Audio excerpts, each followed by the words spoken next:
Amin ya Rabbal Alamin. Al-Mukarram yang saya hormati Bapak Ibu Yayasan yang telah hadir di tengah-tengah kita, yang saya hormati Al-Ustadz Triwidya Sandika yang telah hadir di tengah-tengah kita. Alhamdulillah, terima kasih Ustadz. Yang saya hormati Bapak Ibu Dewan Guru Staf Pengajar Yayasan An-Najwa. Adapun tertib acara kita pada hari ini, yang pertama protokol oleh saya sendiri, yang kedua kata sambutan oleh Bapak Yayasan, yang ketiga ceramah sekaligus doa, dan yang terakhir tanya jawab. Terus yang paling terakhir lagi penentuan arisan 2 bulan yang akan datang. Baik Mas, kita masuk ke acara yang kedua, yaitu kata sambutan oleh Bapak Yayasan. Kepada Bapak Yayasan kami persilakan dengan segala hormat. Alhamdulillah, assalamualaikum warahmatullahi wabarakatuh. Bersyukur kita Allah SWT, kita diberikan kesehatan dan kesempatan untuk hadir dan datang di rumah Bapak Fikih dalam acara arisan Yayasan An-Najwa. Semoga apa yang kita lakukan ini mendapatkan ridho dari Allah SWT, keberkahan. Selawat dan salam tak lupa pula kita hadiahkan kepada junjungan kita Nabi besar Muhammad SAW.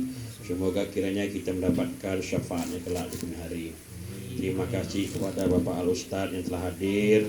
Terima kasih kepada seluruh guru-guru yang telah berhadir pada hari ini dalam rangkaian acara silaturahim. Semoga kita semuanya oleh Allah SWT diberi kekuatan, kesehatan dan keselamatan, menjaga hati kita supaya tetap bersatu, supaya bersih, supaya ikhlas dalam setiap aktivitas kita di Yayasan An-Najwa. Dan semoga harapan kita semuanya kita bergerak bersatu ingin memajukan yayasan. Dengan begitu insya Allah masa depan kita akan semakin cerah. Terima kasih kepada ahli bait Bapak Fikih yang telah menerima kita pada hari ini. Semoga Allah berikan keberkahan baginya. Demikian, terima kasih. Assalamualaikum warahmatullahi wabarakatuh.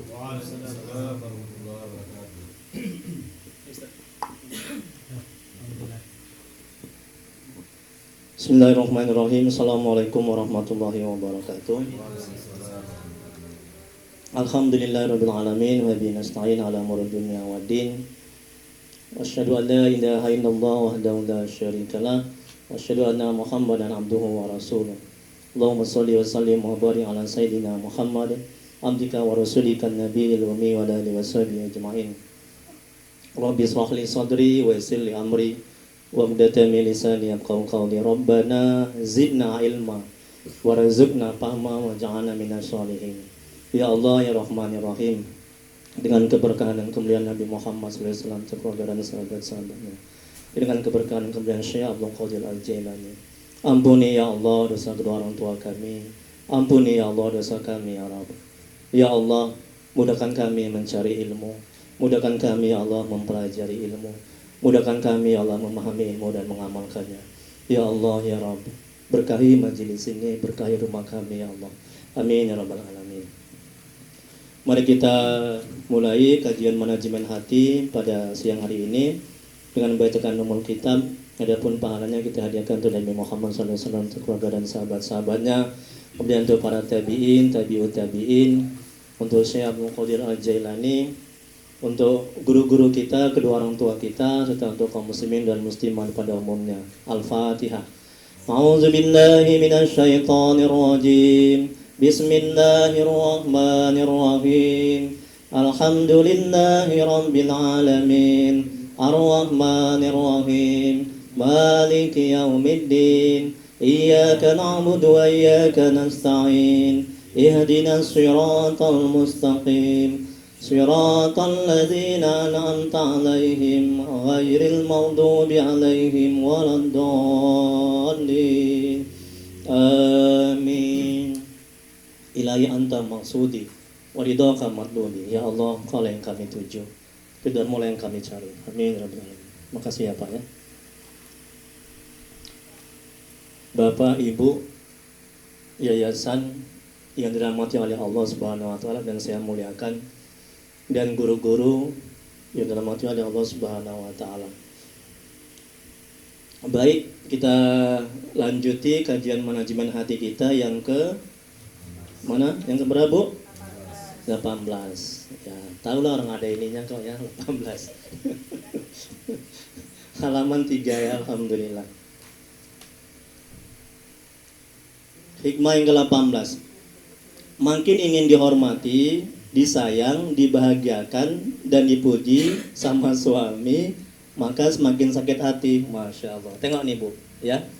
Jadi kalau kita sebagai istri, ya, kita sebagai istri, jadi bagaimana manajemen hatinya agar kita nggak stres ketika suami kita tidak menghormati, tidak menyayangi. Nah, ini penting. Karena banyak kali yang curhat, Ustadz, suami saya lincah lagi. Wah, lincah lagi. Suami saya nggak menghormati saya. Suami saya tidak memperhatikan saya. Stres itu. Stres itu. Jadi semakin kita ingin dihormati sebagai istri, semakin kita ingin dipuji, semakin kita ingin disayang, yakinlah, stres kita. Ya. Kemudian kata ulama, maka semakin sakit hati. Jangan-jangan suamiku ini ada yang lain. Gitu nih. Jangan-jangan dia sudah nggak sayang. Jangan-jangan dia sudah ada kelain hati. Terus jangan-jangan itu permainan para setan. Ya, semakin nggak tenang hati kita. Karena Allah yang bolak-balikan hati. Tengok nih, Bu. Yang membuat suami itu sayang, yang membuat suami itu cinta adalah Allah. Betul? Jadi stres kita, sakit hati kita kalau kita berharap banyak kepada suami untuk menyayangi kita. Kalau Allah nggak mengizinkan, kalau Allah nggak menghendaki, kalau Allah nggak membolak-balikan hati suami menjadi sayang kepada ibu, itu nggak akan terjadi. Betul? Betul, Bu? Ya. Nah, ini manajemen hatinya agar kita tidak sakit hati ketika suami kita belum menyayangi dan mencintai. Ya. Karena Allah yang bolak-balikan hati, berharaplah hanya kepada Allah. Inginlah hanya kepada Allah. Hati akan tenang dan jauh dari sakit hati. Masya Allah. Kalau murid belum baik, nah ini kita kembali, ini kan guru-guru ya. Kalau murid belum baik, misalnya murid belum taat, kita jangan stres, jangan sakit hati. Karena yang bolak-balikan hati murid, siswa adalah Allah. Menjadi siswa yang baik. Tinggal kita evaluasi diri aja. Mungkin kita belum menjadi guru yang baik, iya kan? Mungkin kita belum menjadi contoh yang baik, iya kan? Mungkin kita belum ikhlas dalam mengajar, iya kan? Kalau kita mengajar nggak ikhlas, orientasi sama uang, yakinlah murid itu tidak akan baik. Ya, Allah nggak akan menolong murid itu menjadi baik. Allah nggak akan membolak-balikan hati murid menjadi baik, yakinlah. Kalau kita nggak ikhlas dalam mengajar, orientasinya sama uang, gaji. Ini manajemen hatinya agar murid kita baik, soleh, soleha. Coba luruskan niat kita. Kita mengajar itu kan bekerja perintah Allah, betul? Dan menjadi ladang amal, ibadah, ya kan? Kalau niat kita udah lurus karena Allah, mengharap ridha Allah, menjalankan perintah Allah, ngajar ini ibadah, ya, Allah akan bolak-balikan hati murid menjadi murid yang baik. Dan insya Allah akan berhasil semuanya. Dan ketika kita sudah usaha, niat kita lurus, ngajar yang bagus, toh murid kita masih belum baik, kita nggak kecewa, kita nggak sakit hati, kita nggak stres. Kenapa? Karena yang bolak-balikan hati adalah Allah, yang memberikan hidayah adalah Allah. Maka kita kaitkan hati kita kepada Allah. Begitu manajemen hatinya. Masya Allah. Enak, tenang hidup ini kalau kita terampil menata hati kita. Betul, Bu? Halo, bentar lagi makan. Pak Haji Indra. Masya Allah, tabarakallah. Tengok, enak kan? Hikmahnya kan? Manajemen hati kan? Ya. Apalagi contohnya?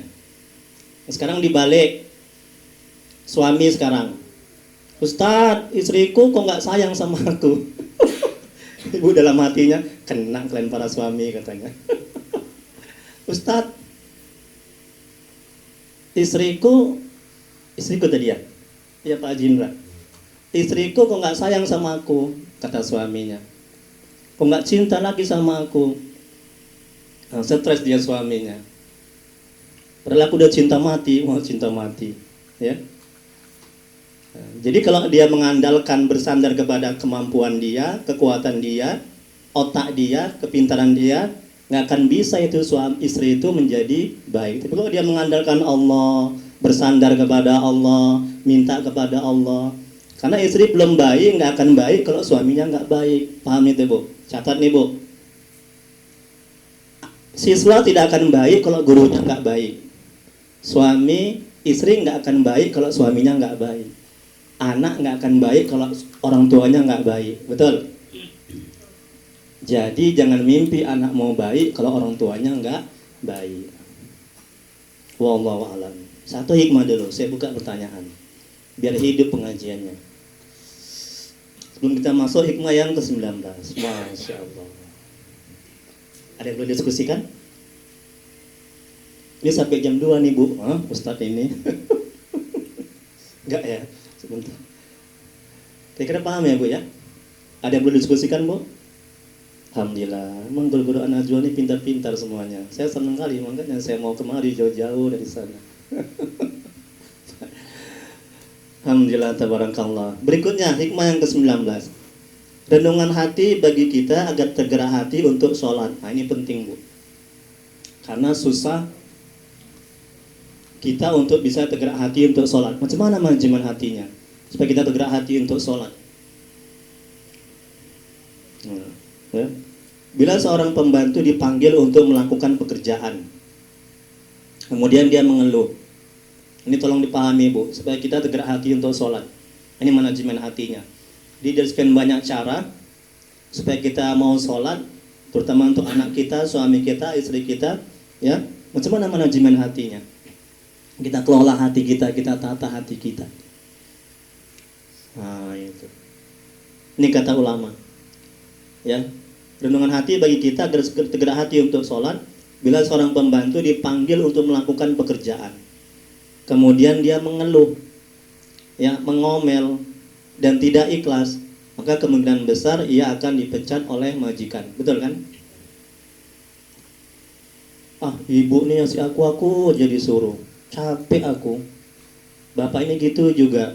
Dari mulai pagi sampai malam nggak berhenti-berhentinya, ngomel dia. Yakin besok dipecat ke pembantu.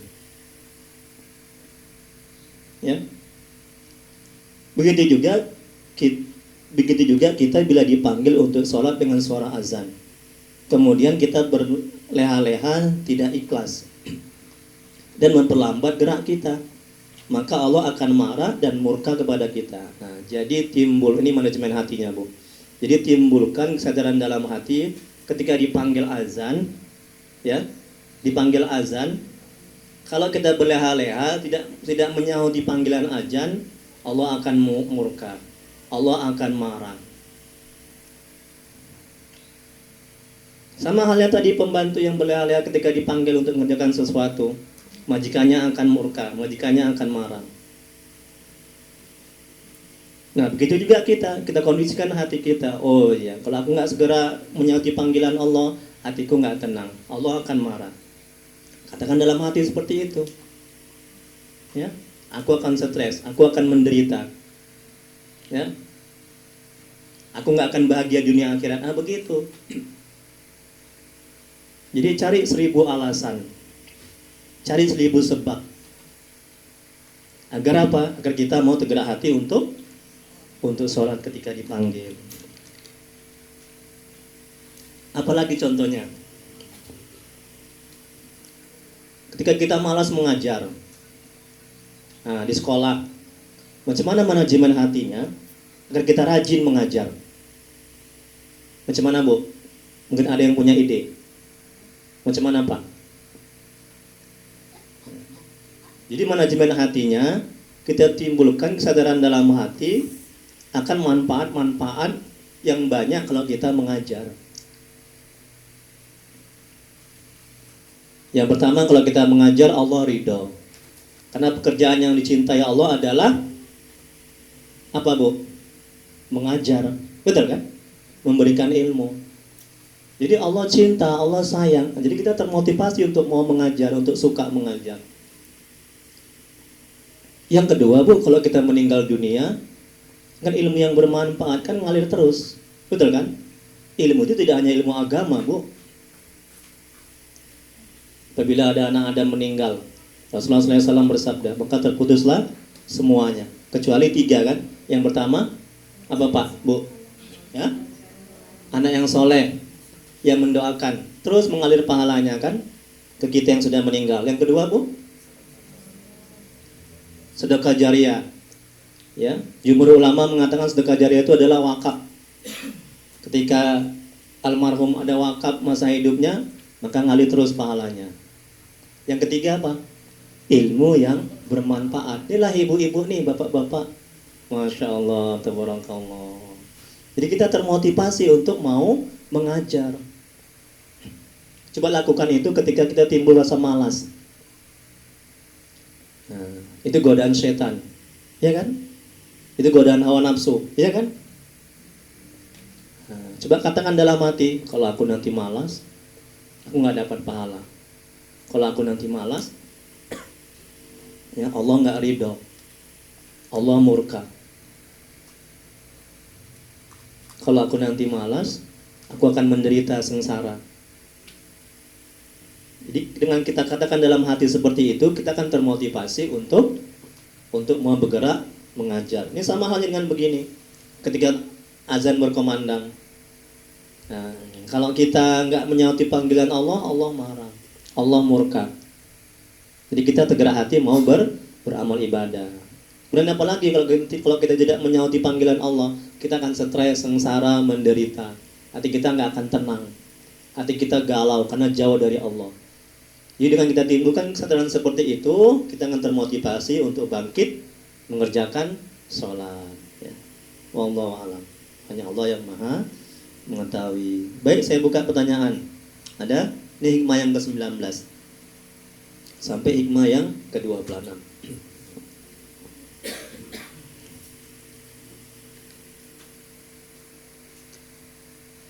Ada, kita lanjuti yang ke-20. Orang yang tidak mau ibadah, pada hakikatnya dia merugikan dirinya sendiri. Tengok ini. Ini lagi-lagi manajemen hatinya, agar kita mau tergerak untuk ibadah. Ya, kalau kita nggak mau ibadah, nggak mau sholat, ya, katakan dalam hati, kalau kita nggak sholat, kita akan menderita sengsara. Kalau kita nggak sholat, hidup kita akan menderita. Kalau kita nggak sholat, kita akan masuk api neraka. Kalau kita nggak sholat, orang-orang akan jauh dari kita. Kalau kita nggak sholat, ya, setan akan masuk. Setan mengganggu, jin akan mengganggu. Tadi saya barusan meruqyah. Alhamdulillah banyak jemaahnya. Tiap bulan minggu kedua. Pas berbarengan. Mulai jam 8 setiap Ahad. Nah, kalau Bapak Ibu ada waktu bulan depan silakan datang. Gratis. Jadi kebanyakan pasien yang saya ruqyah itu adalah mereka yang nggak sholat. Atau kalaupun mereka sholatnya nggak pakai ilmu. Jadi hanya gugur kewajiban. Paham, Bu? Sholat itu kan mencegah perbuatan keji dan mungkar. Betul kan? Itu kata Allah. Betul nggak, Bu? Jadi kalau misalnya sholat, dia sholat tapi maksiat juga. Dia sholat tapi menggibah juga. Berarti kan dari something wrong with his prayer. Bahasa Inggris pula ustadznya ya. Insyaallah. Nah, jadi jemaah pasien yang saya ruqyah itu sebagian besar itu nggak sholat. Masuk setan itu ke dalam. Tadi ada berapa orang pasien saya yang disantet. Alhamdulillah udah keluar. Saya tengok di YouTube-nya, ada di YouTube. Menjerit-jerit, muntah-muntah, kesakitan. Itu akibat tidak dibentengi dirinya dengan sholat. Nah, ini sebagai pelajaran buat kita. Dan sholat jangan hanya asal sholat. Sholat juga harus pakai ilmu. Perbaikilah fikihnya, cara istinjanya, wudhunya, perbaiki bacaannya, ya, perbaiki tajwidnya itu, perbaiki hatinya. Makanya belajar manajemen hati supaya hatinya lurus, supaya hatinya ikhlas, hatinya bersih, ya kan? Supaya nggak ada penyakit-penyakit hati, iri, dengki, takabur, ya kan? Macam mana hati kita mau khusuk? Hati kita penuh dengan penyakit, ya kan Bu? Iya, alhamdulillah. Ibu ini senyum-senyum aja, alhamdulillah, senang. Siapa nama Ibu? Lupa saya. Halo, oh ya Ibu Dila. Makin sehat Ibu ya, Ibu Dila ya. Alhamdulillah. Hari ini dekat Ustadznya Ibu Dila. Alhamdulillah. Senang saya lihat Ibu Dila, makin sehat ya. Insyaallah, tabarakallah. Sampai mana tadi Ustaz? Oh, Rukia tadi ya. Ada lupa jadi gara-gara Ibu Dila. Bercanda ya Bu ya, jangan sakit hati ya. Saya takut. Bu jangan stres kali. Masya Allah, alhamdulillah ya. Nah, mana tadi orang yang tidak mau ibadah? Ini orang yang tidak, ini nomor 20. Orang yang tidak mau ibadah, pada hakikatnya dia merugikan dirinya sendiri. Ibadah adalah kunci ketenangan, kedamaian dan keberhasilan. Orang yang berakal akan milih tenang. Tengok Bu, ya kan? Hanya orang yang gila, yang nggak berakal, dia nggak mau sholat, dia nggak milih tenang. Nah, jadi timbulkan kesadaran dalam hati. Ini manajemen hatinya, ya. Oh ya, kalau aku sholat hatiku tenang, kalau aku sholat hatiku bahagia, walaupun nggak ada duit, ya hatiku tenang. Ah begitu. Kita tergerak hati untuk sholat. Jadi juga misalnya arisan begini kan, kalau aku arisan datang gini kan ketemu sama guru-guru, kita dapat pahala kan, silaturahim dapat pahala, betul kan? Dengari ini ilmu agama dapat pahala, betul kan? Apalagi yang ketiga, apalagi pahalanya silaturahim. Oh banyak, ya. Manfaatnya dipanjangkan umur, ya kan? Dijauhkan dari bala bencana. Ini silaturahim nih, manfaat silaturahim. Ya. Nah, karena ini penting kan nih, jangan sampai ini berhenti silaturahim seperti ini guru-guru. Ya. Nah, jangan lihat makanannya, jangan. Lihat kebersamaannya, betul kan? Ya Pak Yasan ya. Kebersamaannya itu yang penting. Kebersamaannya, keakrabannya, ya. Nah, saling peduli kita di sini. Nah, saling mengingatkan, ya kan? Itu yang penting. Karena di dunia ini kita nggak bisa hidup sendiri, betul? Kita nggak bisa hidup sendiri, ya. Kita butuh orang lain. Untuk itu kita harus silaturahim. Makanya kita buat ini, pengajian seperti ini, arisan seperti ini, ya. Nah, gunanya itu, ini Allah ridho. Ini kan malaikat kan menangis sayapnya kan. Malaikat mendoakan banyak kebaikan, turun rahmat ini orang-orang yang mencari ilmu. Ya. Jadi bagus sekali ya Pak Yayasan, Ibu Yayasan ya, buat ini ada ustadznya. Karena kalau nggak ada ustadznya nanti menggibah ujungnya kan, cerita ngalur ngidol yang nggak ada manfaatnya. Ya, kalau begini insya Allah akan berkah. Ya. Baik, ada pertanyaan. Hikmah yang ke-20. Kalau nggak ada, yang berikutnya yang ke-21. Yang menyebabkan kita masih dihargai, Masya Allah, tabarakallah. Tengok, yang menyebabkan kita masih dihargai, dihormati, dan dipuji adalah karena Allah masih menutupi kejelekan kita, kebusukan dan aib pada diri kita. Untuk itu, kita wajib bersyukur kepada Allah dengan menjalankan perintahnya dan meninggalkan larangannya. Tengok nih Bu, Pak, ya. Kita jangan merasa mulia, jangan merasa hebat, jangan merasa pantas masuk surga, ya. Jangan mengecilkan orang, jangan menghinakan orang, ya. Orang masih memuliakan kita karena Allah masih menutupi aib kita. Paham itu? Kalau dibukakan aib kita, buyar orang, nggak ada yang mau berteman sama kita. Ini manajemen hatinya agar tidak timbul sombong, ujub, takabur. Tidak akan timbul rasa merasa lebih dari yang lain. Ingat, aib-aib kita, keburukan kita masih ditutupi oleh Allah. Bersyukur nggak Bu? Bersyukur nggak Bu? Bersyukur. Ya. Jadi berat hati kita untuk mau menghina orang, untuk mau merendahkan orang, untuk mau menyepelekan orang. Karena aib kita masih ditutupi oleh Allah. Ya. Kalau Allah buka, nggak ada yang mau berteman sama kita. Kalau Allah buka, orang pada lari semuanya. Kalau Allah buka aib kita, ya Allah, demi Allah menderita kita seumur hidup kita. Jadi kita tawadu, rendah hati, ya kan? Nggak akan tinggi hati, nggak akan merasa mulia, nggak akan merasa kaya, merasa hebat, ya. Mentang-mentang punya jabatan merendah yang lain, dia tidak akan. Mentang-mentang dia kaya akan menghina yang miskin, dia tidak akan. Karena Allah masih menutupi aib dan keburukan kita. Bersyukur kita kepada Allah.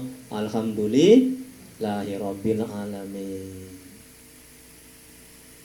Wallahu alam. Ada pertanyaan? Hikmah yang ke-21. Kita lanjuti, kalau nggak ada pertanyaan. Hikmah yang ke-22. Yang kita takutkan dalam hidup ini bukan persoalan hidup. Masya Allah, tabarakallah. Tengok kata ulama nih. Yang kita takutkan dalam hidup ini bukan persoalan hidup, tetapi takut kita tidak ditolong oleh Allah. Ya Allah. Tengok Bu. Ya. Persoalan hidup nggak ada yang bahaya, betul. Ya. Masalah hidup nggak ada yang bahaya. Semua sudah diukur oleh Allah, ya kan? Dengan batas kemampuan si hamba. Tidak mungkin, ini Bu perumpamaan untuk mendekati paham. Nggak mungkin anak SD mendapat soal ujian anak SMP, betul? Betul kan? Tentu gurunya zolim. Nggak mungkin anak SMP dapat soal anak SMA. Nggak mungkin anak SMA dapat soal anak mahasiswa, betul? Kalau itu yang terjadi, gurunya zolim, gurunya nggak pintar. Pasti sudah diukur kemampuan akal otak si anak. Anak SD mendapat soal anak SD, soal ujian. Anak SMP begitu juga. Nah, kita begitu juga dalam hidup kehidupan ini. Nggak mungkin Allah memberikan cobaan melebihi kesanggupan si hamba. Paham ya Bu ya? Betul kan? Coba renungkan Bu. Coba renungkan Pak. Coba Ibu renungkan masalah-masalah yang pernah Ibu hadapi. Kira-kira selesai nggak? Bisa nggak? Apa sampai opname Ibu? Kan enggak kan? Itu artinya apa? Itu artinya Allah memberikan cobaan tidak melebihi kesanggupan si hamba. Betul? Jadi jangan takut Bu ketika mendapat persoalan hidup. Ya. Yang takut nih kata ulama kalau kita nggak ditolong. Betul kan? Ya Allah. Itu yang kita takutkan. Kayak COVID ini. Ini kan persoalan ini kan, musibah, cobaan. Betul kan? Jangan takut sama COVID. Yang takut kalau kita tidak semakin dekat kepada Allah dari musibah ini. Yang takut kalau kita makin jauh dari Allah. Kan banyak orang kufur akibat COVID, ya kan? Banyak orang yang berhenti ibadah akibat COVID, virus corona. Ya. Jadi Allah Maha tahu, pasti hambanya ini sanggup. Nggak mungkin melebihi beban kesanggupan si hamba. Nah, kesadaran akan hal itu membuat kita sanggup menerima beban cobaan. Makanya Bu, katakan dalam hati. Ini Bu, manajemen hatinya. Bu, ini manajemen hatinya ketika Ibu mendapat persoalan hidup. Ya, persoalan apa aja? Masalah suami, istri, anak. Ada yang belum dapat jodoh, mungkin udah saya tawari nggak mau. Siapa itu ya? Nggak tahu saya. Nggak bercanda ya. Ustaz, carikan saya jodoh Ustaz. Ustaznya baru satu. Baru satu. Ustaznya mau nambah lagi. Ustaznya genit ini. Ya, bercanda ya Bu ya. Bu jangan tegang kali ya. Sampai mana tadi? Jadi Allah memberikan cobaan hidup tidak mungkin melebihi kesanggupan si hamba. Ingat itu Bu. Jadi kesadaran akan hal itu membuat kita ini sanggup dalam menerima beban cobaan hidup. Itu setan menjauh. Nah, ini saya suka begitu, ya. Selama saya di mana-mana, ya. Nah, selalu saya bilang itu, setan menjauh, hawa nafsu melemah, terkekang. Akhirnya kita bisa sabar. Kalau nggak kita katakan dalam hati seperti itu, yakinlah kita akan diganggu setan. Kita akan diganggu sama hawa nafsu. Kita akan diganggu sama jin. Ya, makanya kita kelola hati kita. Nah, jemaah saya banyak yang curhat, Ustadz, saya nggak sanggup Ustadz, ya, menghadapi beban cobaan hidup saya ini Ustadz. Lemas saya Ustadz, stres saya Ustadz. Kenapa bisa begitu? Karena nggak ditata hatinya, ya. Jadi hati akal pikirannya hanya terfokus kepada musibah yang ada, stres lah. Wallahu a'lam. Hanya Allah yang maha mengetahui. Silakan Bu, tanya.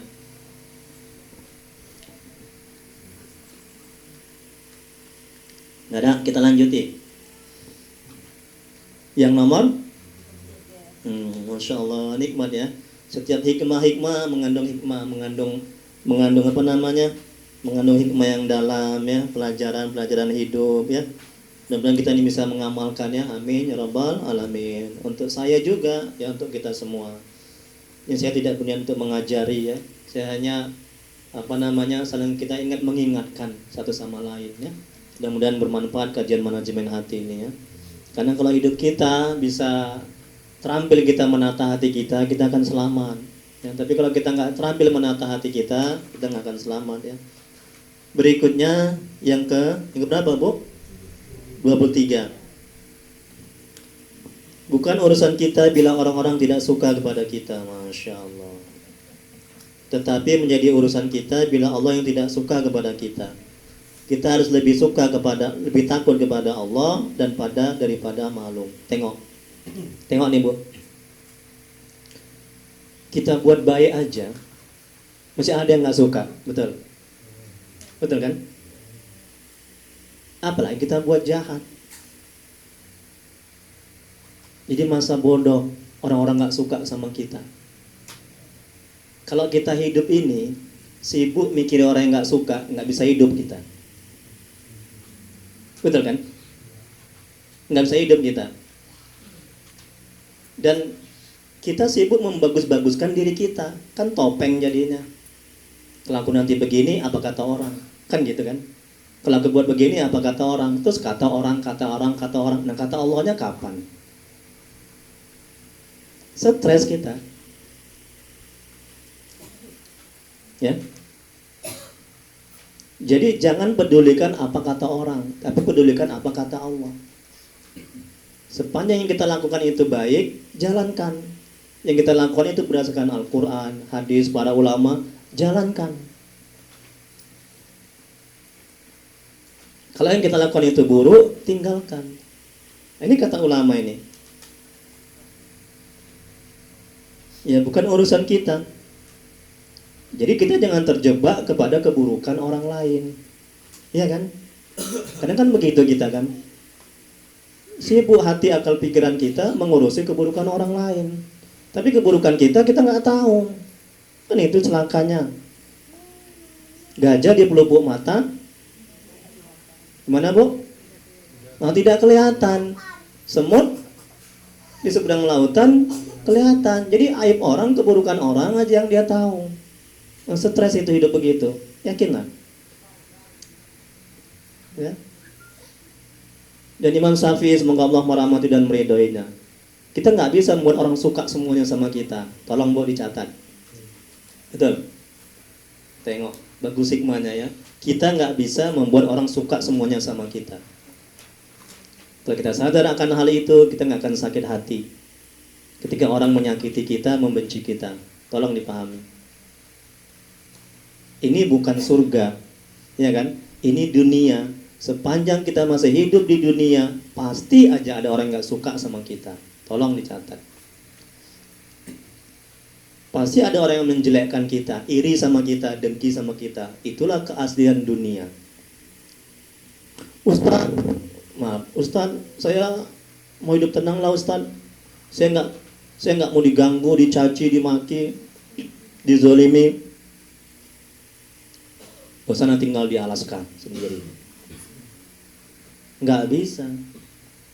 Jadi kalau kita sadar akan hal itu, kita nggak akan sakit hati, nggak akan kecewa, nggak akan stres ketika ada orang yang benci sama kita, ada orang yang nggak suka sama kita. Makanya kita timbulkan kesadaran hati seperti itu manajemen hatinya. Enak hidup ini Bu, kalau kita terampil. Ini nomor 23. Bukan urusan kita bilang orang nggak suka sama kita, tapi menjadi urusan kita bilang Allah yang tidak suka kepada kita. Kalau Allah udah nggak suka, bagaimana Bu ciri-ciri Allah nggak suka sama kita? Bagaimana Bu? Nah, Ibu yang sehat kan ya, alhamdulillah. Senang saya lihatnya. Alhamdulillah, tengok kan. Bagaimana ciri-ciri orang yang Allah nggak suka sama kita? Satu aja saya mau. Ibu kan udah pintar, alhamdulillah. Belum. Kalau, oh ya. Okay, please tell me, ya, the characteristics of the God who doesn't like with us.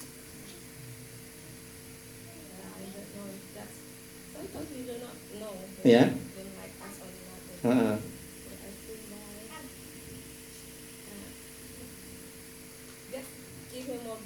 Ya. Put him away from the maybe Ya. trouble.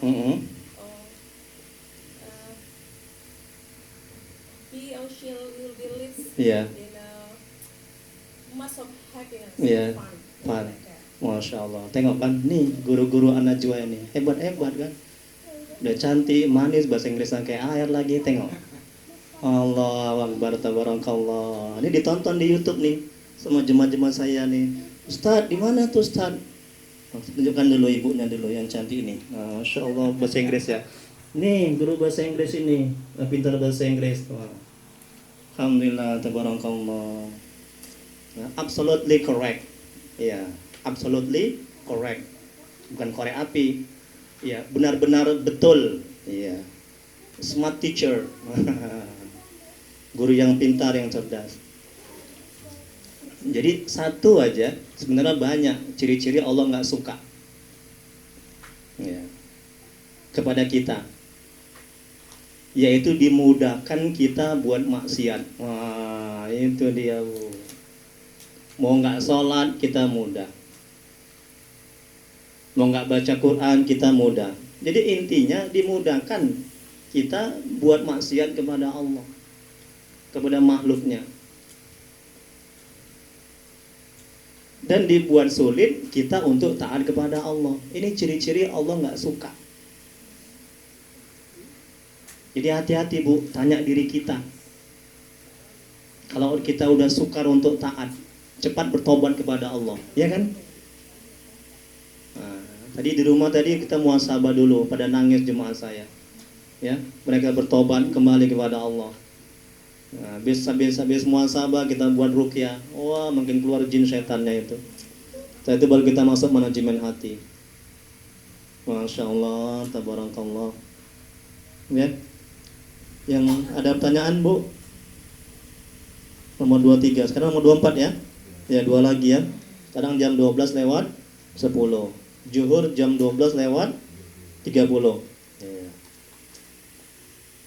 Nah, alhamdulillah. Oke, berikutnya kalau nggak ada, kita lanjuti yang 24 ya. Iya. Bila kita sibuk bersyukur, kita tidak punya waktu untuk melihat apa yang tidak ada pada diri kita. Masya Allah, enak kali Bu hati ini Bu, ya, tenang hati ini. Yang tengok nih kata ulama Bu, apa katanya? Suka saya nih hikmah-hikmahnya.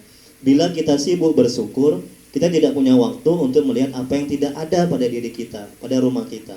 Sehingga Allah menambah nikmat-nikmat itu kepada kita. Apa dalilnya Bu? Ya, alhamdulillah. Alan wa sahlan, selamat datang. Nah, kasih tolong itunya apa materinya, tolong Bu, kasih Bu. Alhamdulillah berlebih. Nah, tengok nih Bu. Bila kita sibuk bersyukur, kita tidak punya waktu untuk melihat apa yang tidak ada pada diri kita. Sehingga Allah menambah nikmat-nikmat itu kepada kita. Apa dalilnya?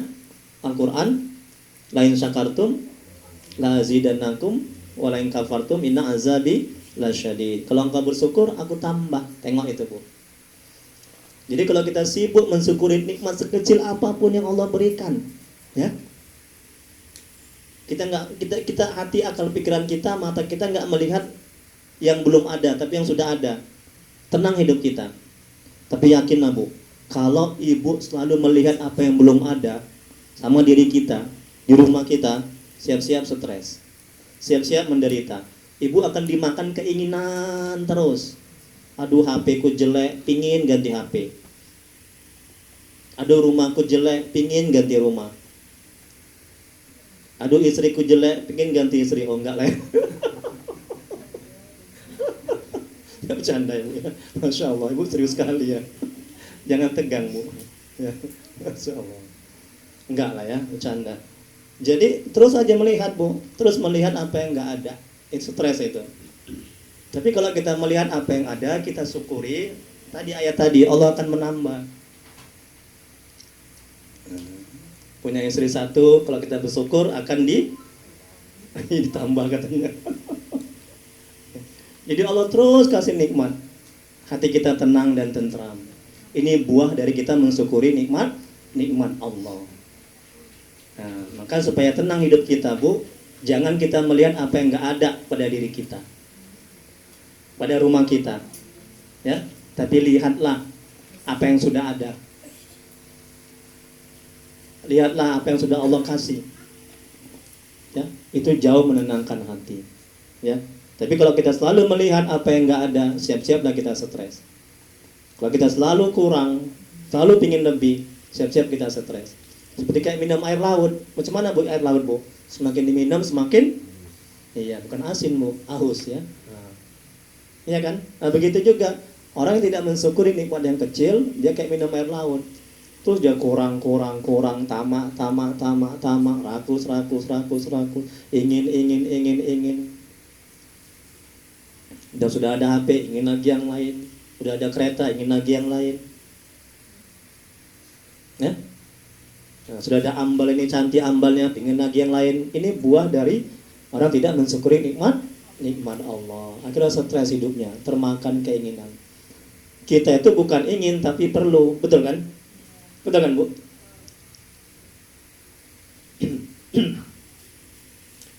Kalau misalnya kereta itu ingin atau perlu? Perlu. Ya. Perlu. Untuk apa? Untuk kendaraan kita bekerja ibadah. Ini rumah. Ini rumahnya bertingkat enggak? Enggak. Kalau rumah ini bertingkat, itu perlu atau ingin? Ingin. Pintar kali, alhamdulillah, tabarakallah. Karena apa? Karena enggak bertingkat pun sudah mencukupi. Nah, makanya kalau ingin sesuatu, tanya di hati. Ini barang ini perlu atau hanya sekedar ingin, hawa nafsu? Ya Bu. Kalau hanya sekedar ingin, hawa nafsu, nggak ada kebaikan ujungnya, yakinlah. Ini manajemen hatinya. Tapi kalau misalnya perlu, pasti ada kebaikan. Wallahu a'lam. Hanya Allah yang maha mengetahui. Ada pertanyaan? 2 lagi, 25 sama 26. Sekarang jam 12:15. Nah, silakan Pak Haji. Oh, lanjut. Saya mau nanya Pak Haji Indra.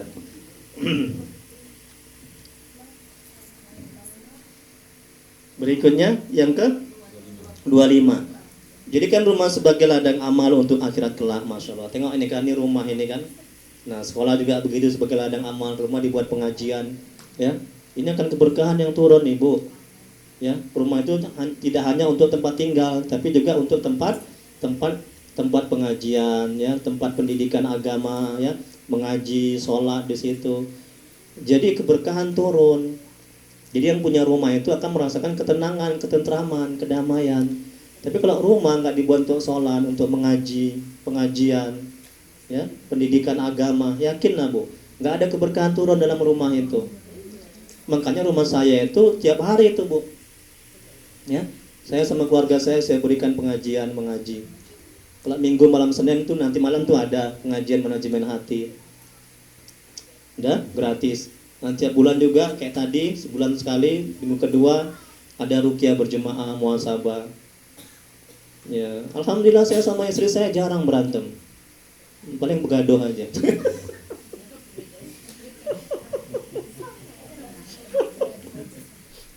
Ustadznya ada bodohnya ya.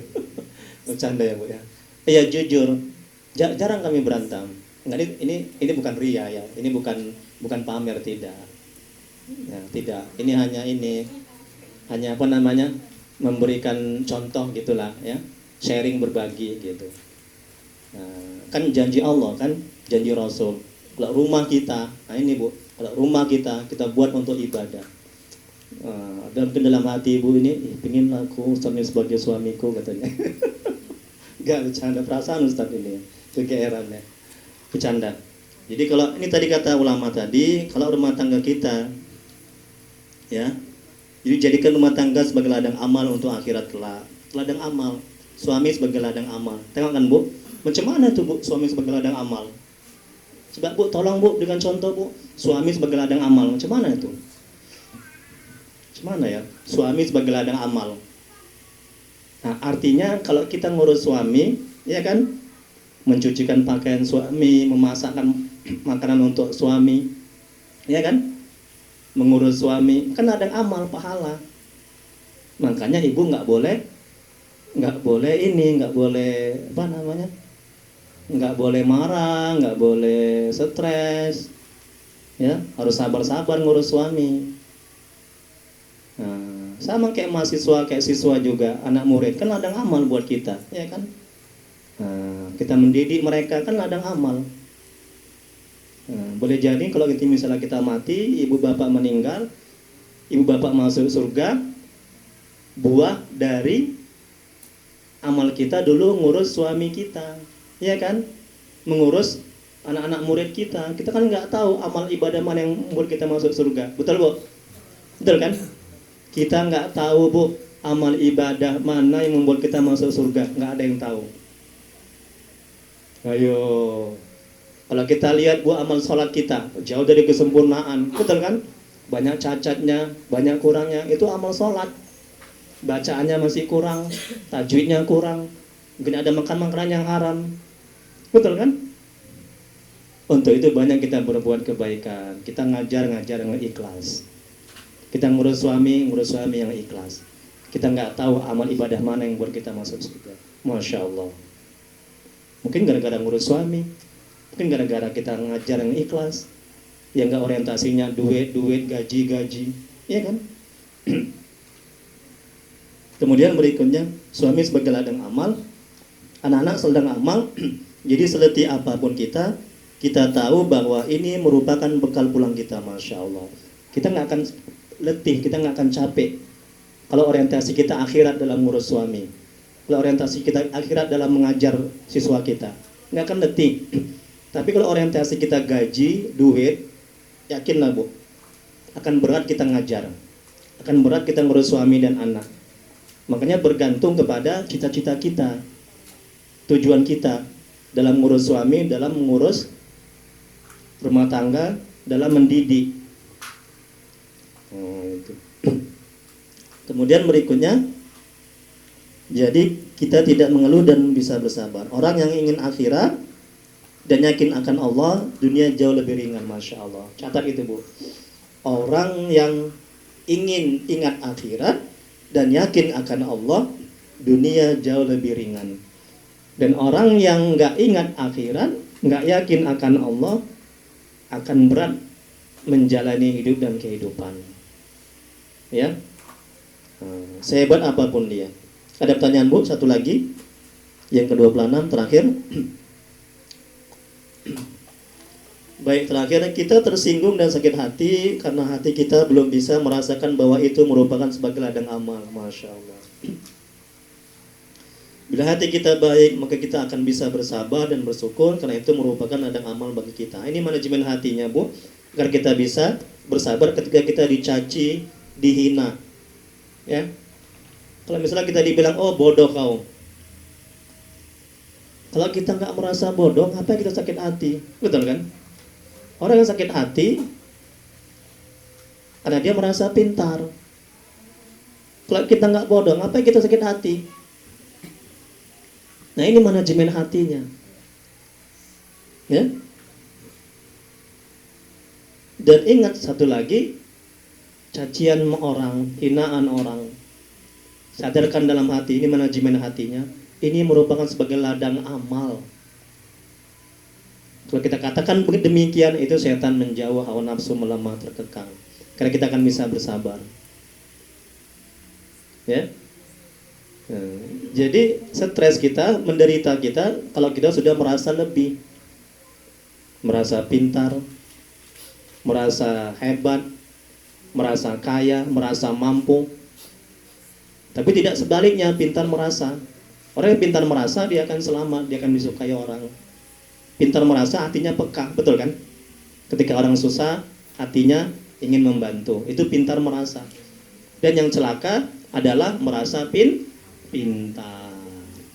Wallahu a'lam. Hanya Allah yang maha mengetahui. Lebih dan kurang saya mohon maaf. Sebelum kita doa, mungkin ada yang perlu diskusikan. Ya, jam 12:20.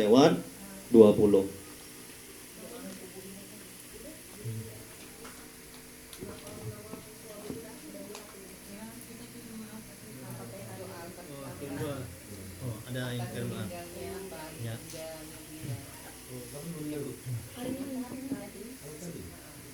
Inna lillahi wa inna ilaihi raji'un.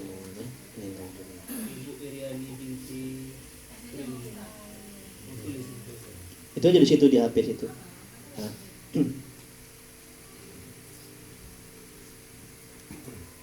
Oke, kacamata dulu ya.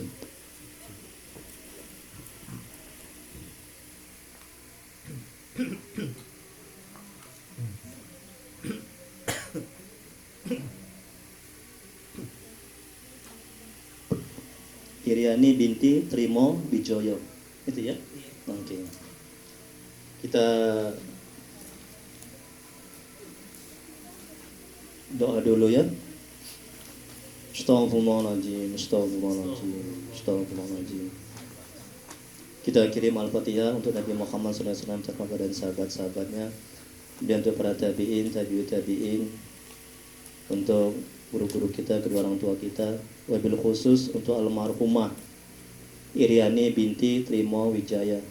Semoga diampuni dosanya, diterima amal baiknya, dilapangkan kuburannya, dijauhkan dari siksa kubur, dan ditempatkan di surganya Allah, sebaik-baiknya surga. Al-Fatihah. A'udzubillahi minasyaitonirrajim. Bismillahirrahmanirrahim. Alhamdulillahi rabbil alamin. Ar-Rahmanirrahim. Maliki yaumiddin.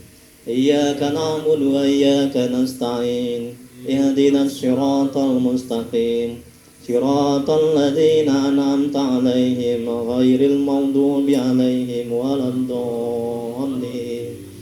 Amin. Bismillahirrahmanirrahim. Alhamdulillahirabbil alamin. Hamdan yuwaffi ni'amahu wa yukafi mazidah. Ya Rabbana lakal hamdu kama yanbaghi li jalali wajhika wa 'azimi sultanik. Allahumma shalli ala sayyidina Muhammad wa ala ali sayyidina Muhammad. Ya Allah ya Rahman ya Rahim, dengan keberkahan dan kemuliaan Nabi Muhammad SAW sebagai keluarga dan sahabat-sahabatnya, dengan keberkahan kemuliaan Syekh Abdul Qadir Al-Jailani, ampuni ya Allah dosa kedua orang tua kami. Ampuni sebesar apapun masa lalu mereka, terima amal ibadah mereka, terima tobat mereka, kasihilah mereka ya Allah. Ya Allah, ampuni dosa orang tua kami yang telah mendahului kami, jauhkan mereka dari siksa kuburmu, jadikan kuburan mereka taman-taman surgamu, tempatkan mereka di surgamu sebaik-baik surga ya Allah. Ya Allah ya Rahman ya Rahim. Ya Allah ya Rahman ya Rahim. Allahumma fir laha warhamha wa'afiha wa'afu anha wa akrim nuzulaha wa ajal jannata maswaha. Allahumma jal qabraha rawdatan min riyadil jannah wa la tajal qabraha hubratan min hufarin niran. Ya Allah ya Rahman ya Rahim. Ampuni dosa almarhumah Iriani binti Trimo Wijaya. Lapangkan kuburannya ya Allah. Lapangkan kuburannya ya Allah. Jauhkan ia dari siksa kuburmu ya Allah. Tempatkan dia di surgamu sebaik-baiknya surga ya Allah. Ya Allah ya Rabb yang maha menatap, jadikan rumah tangga kami rumah tangga yang sakinah mawaddah warahmah. Jadikan anak-anak kami yang soleh dan soleha ya Allah. Ya Allah, jauhkan kami dari musibah dan bala bencana. Jauhkan kami dari perbuatan syaitan, jin, dan orang-orang yang menjahat kepada kami ya Rabb. Allahumma hina bil iman wa misna bil iman wa surna bil iman wa dakhilna al jannata ma'al iman. Allahumma sabbitna ma'al iman wa akhrijna minad dunya ma'al iman wa khadimna minal jinni ma'al iman. Allahumma afina min kulli bala'id dunya wa azabil akhirah wa sari dunya wa sari akhirah Qubranna wa lakum birahmatika arhamar rahimin. Allahumma inna nas'aluka salamatan fid din wa afiyatan fil jasad wa ziyadatan fil ilmi wa barakatan fil rizqi wa taubatan qabla al maut wa rahmatan indal maut wa maghfiratan ba'dal maut. Allahumma hawin alaina fi sakaratil maut wa najata minan nari wal afwa indal hisab. Rabbana la tuzigh qulubana ba'da idh hadaytana wa hab lana min ladunka rahmah innaka antal wahhab. Rabbana atina fid dunya hasanah wa fil akhirati hasanatan wa qina azabannar. Wa sallallahu ala sayyidina Muhammad wa ala alihi washabihi wasallam. Subhana rabbika rabbil izzati amma yasifun wa salamun alal mursalin walhamdulillahi rabbil alamin. Allahumma shalli ala sayyidina Muhammad. Taqabbalallahu minkum. Assalamualaikum warahmatullahi wabarakatuh.